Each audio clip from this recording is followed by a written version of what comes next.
అది జనవరి 2026 చెన్నైలోని రద్దీగా ఉండే టీ నగర్ ప్రాంతం. పారిశుద్ధ్య కార్మికురాలు ఎస్ పద్మ తన పనిలో నిమగ్నమై ఉన్నారు. కాని ఆ రోజు ఆమెకు దొరికిన ఒక వస్తువు ఆమె జీవితాన్నే మార్చేసింది. రోడ్డు పక్కన ఉన్న ఒక తోపుడు బండిపై ఎవరూ లేని ఒక బ్యాగు ఆమె కంటపడింది. అనుమానంతో దగ్గరికి వెళ్లి చూసింది. తెరిచి చూస్తే కళ్ళు చెదిరే దృశ్యం. అందులో ఏకంగా 45 సవర్ల బంగారు ఆభరణాలు. దాని విలువ 45 లక్షల రూపాయలు. ఎవరైనా సరే తడబడతారు. కాని పద్మగారు క్షణం కూడా ఆలోచించలేదు. వెంటనే అధికారులకు సమాచారమిచ్చి ఆ బ్యాగును తీసుకుని బజార్ పోలీస్ స్టేషన్కు వెళ్లారు.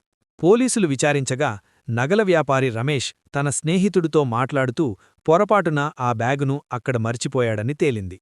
పూర్తి విచారణ తర్వాత పోలీసులు ఆ నగలను యజమాని రమేష్కి అప్పగించారు.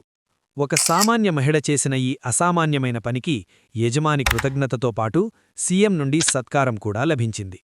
మనిషి దగ్గర డబ్బు ఉండకపోవచ్చు, కానీ నిజాయితీ ఉంటే చాలు, సమాజం తలవంచి నమస్కరిస్తుంది అని పద్మగారు నిరూపించారు. ఆమెకు తేజ మీడియా తరఫున ఓ గ్రేట్ సెల్యూట్.